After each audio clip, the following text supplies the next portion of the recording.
Great.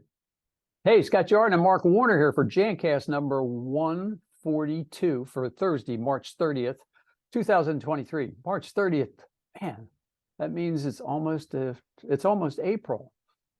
It's hard to believe, isn't it? That's crazy. That's crazy, man. And do you know what this week is or has been since it's a Thursday and we're partially through the week? This is the only week of the entire year where our entire cleaning industry is held on a pedestal, Scott. That's right. That's right. And our Bullen spokesperson, John Johnson. You know John Johnson, right? Good guy. Yeah, we've had beers together. Yeah. I was just going to say, I think I went to the Eagles game with John Johnson. He's got really good seats. But John Johnson, if you haven't seen him, has been featured in our daily videos we produce for National Cleaning Week. So if you haven't seen them, they're all under the blog section on the Bullen site. We'll put a link below this video on the Jancast page and the Bullen page. It's pretty exciting stuff. I mean, I guess ISSA came up with this idea, National Cleaning Week, based on all the reporting that I've seen.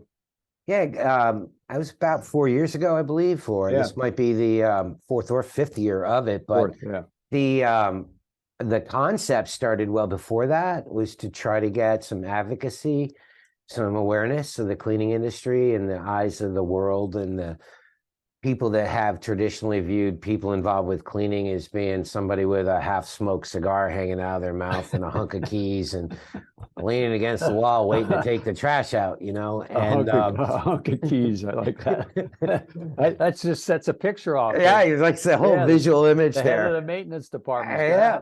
How do those guys figure out which key goes in which lock? I've got keys. I got this little key ring here. And, you know, you got to go through like these guys. There are four of them. They're all the same.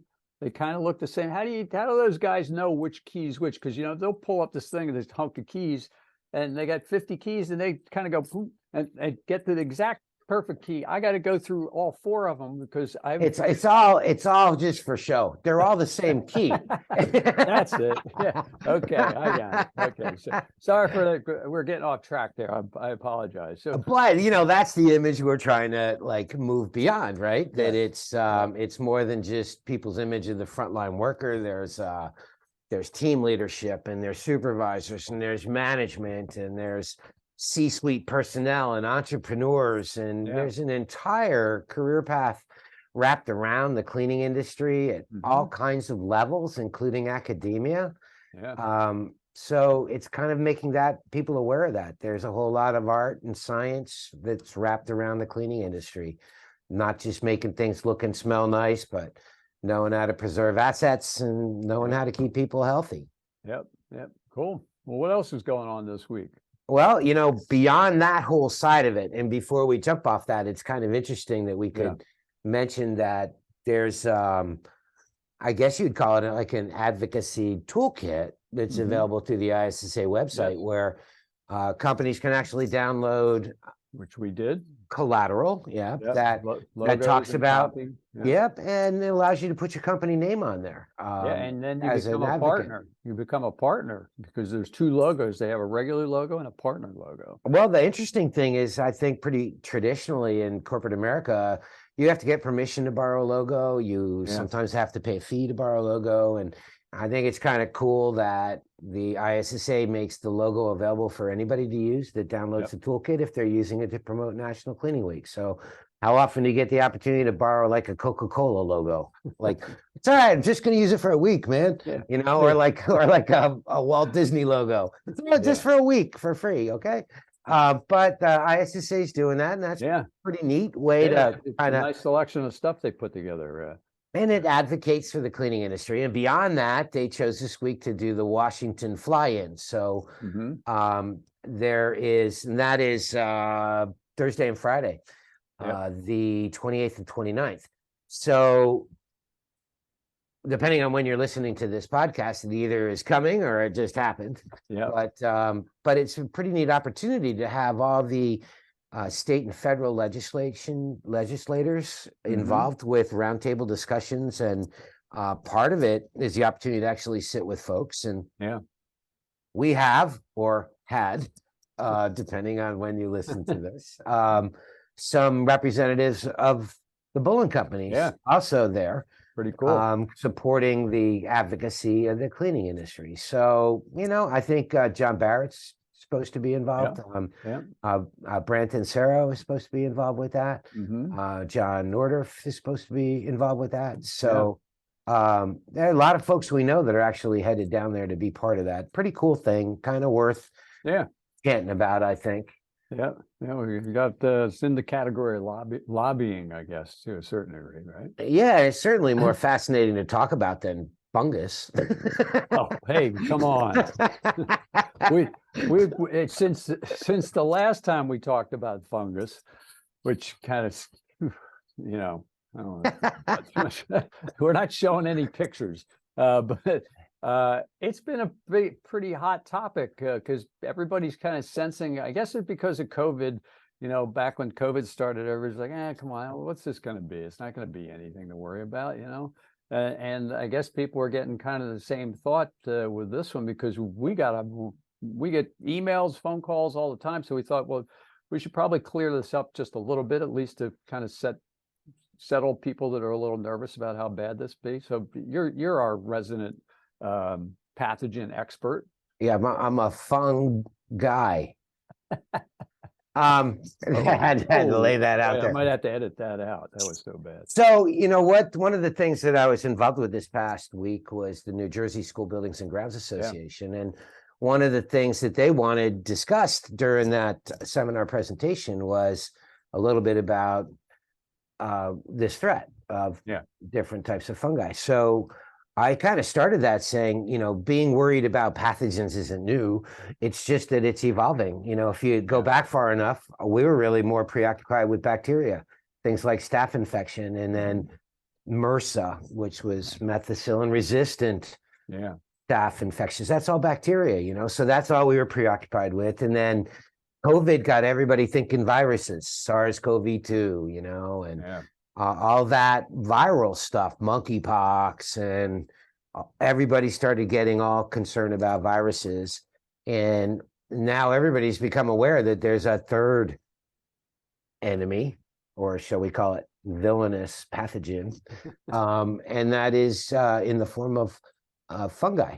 So there's been some fungi that's been around for a long time. And just to kind of square that all up, when we're talking fungi, what we're talking about is pathogens that actually spread by way of spores. Right. So they release a spore, they go airborne, it settles on surfaces. You can pick it up from surfaces or you can pick it up from the air. So that's not brand new. That kind of thing has been around for a while. We've been fighting C. diff in long-term care for a long time. And the latest one to pop up that's got everybody somewhat concerned, and all these calls we've been getting, Scott, have been related to Candida auris. And C. auris is not new. What's making it newsworthy is that it's become somewhat resistant to disinfectants, and probably the most common way that people attack it right now, because it's so resistant, is with corrosives, things like bleach. So a lot of the calls come in saying, well, that's how do we go after it? And in theory, if you look at a Ritala scale of disinfectant resistance, fungus isn't necessarily very high on that list. It's right around the middle. But this particular C. auris or Candida is a little bit more resistant than everything else that we're used to.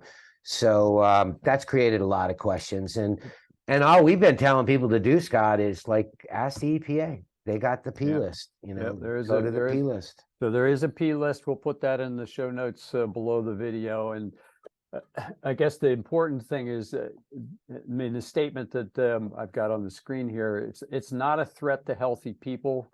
It's kind of in the same category as C. diff, which you see in a lot of nursing homes and hospital type settings. So it's not something that necessarily going to cause the schools to be closed or anything like that, unless there's a very unusual situation. So and the P list, you'll see the majority of the products on the P list are either hydrogen peroxide or mixtures of hydrogen peroxide and peracetic acid or bleach. all kind of nasty stuff in general to work with as far as odors and all that. So thank God it's not becoming prevalent as far as just widespread infections. I think you make a great point, because we don't want to put people in this false sense of fear.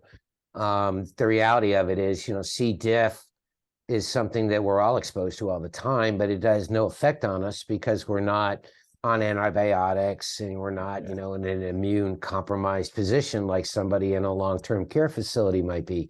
And Candida auris is the same way.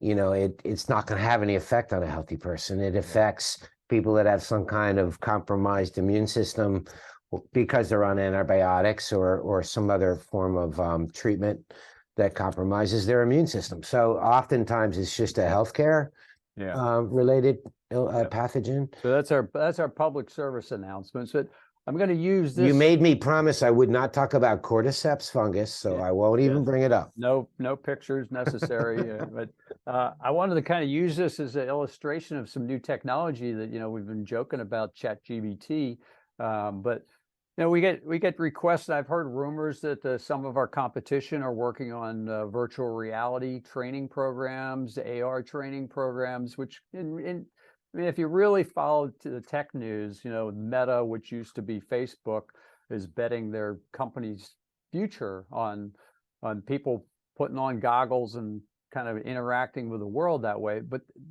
realistically, even though Apple's supposedly going to come out with something this summer, that's years off as being an actual functional piece of training type product. So ChatGPT is very interesting because we've been using it internally for helping us with product descriptions and stuff. It's kind of like having another writer in the room that you're brainstorming with. You definitely don't want to use it as like take everything it pumps out and just use it without even thinking about it, because I'm going to show you in this video we've got of one question. So I created a question, create a summary of how to control C. auris that we were just talking about in the facility. So ChatGPT, for those of you who don't know, it goes out into the world and looks at millions and millions and millions of pieces of data and then creates new data from that thing. So what I'm going to show you, if I can figure out how to do the screen sharing that Mark showed me how to do, because I'm technically challenged, as you know. So I'm going to screen share this, and you'll see in a matter of seconds, well, let me switch here. There we go. Okay, so hopefully everybody can see that. I'm going to start this up. So again, the prompt at the bottom, you put in a question and it answers the question. So I'm going to hit the play button here. You can see it, hopefully see that at the very, can you see any of that, Mark? It's starting to type. There we go. So it's describing what in this case, it calls it a yeast, which that would be something I would edit. So there, in a matter of, what was that, maybe 6-7 seconds, we got a whole list of seven different items that you could use to, from a training standpoint, to use to set up a program for, okay, how do we deal with this internally, which is pretty darn cool. So let me stop that. Okay. Yep, and in reviewing the list of the recommended protocol, it was sound advice. Yep, it was very sound advice. Just amazing. So I'm really kind of juxtaposing ChatGPT with immediately helping us out now versus virtual reality of how to clean a bathroom, which isn't going to happen from an equipment standpoint for years. And it probably will end up being like electrostatic sprayers. Yeah, you can afford one of these headsets for $2,000. But what do you do when you have to train 10 or 15 people or 20 people or a whole school district? Everybody going to show, what are you going to hand around this goggle thing? Where something like ChatGPT, the next step for ChatGPT is you can actually, there's other forms of this that will allow you to actually create videos based on that 6-point or 7-point thing there. So the technology is advancing way faster with this stuff. In the last 2 months, we've gone through different variations of ChatGPT. Who knows what it's going to be like 2 months from now? Because you've probably seen on the news it generates artwork and everything else. It can write scripts for videos. I mean, the possibilities are endless. I heard that you would eventually be able to remove one of your eyes and put in an eye like the Terminator, and so it would read out like everything in your brain. Yeah, well, yeah, or the world. Yeah.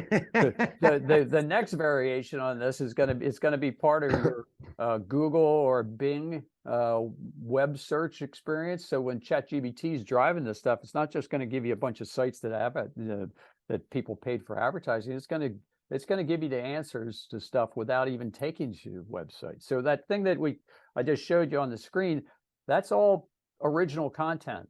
There's no, I mean, it's not plagiarized.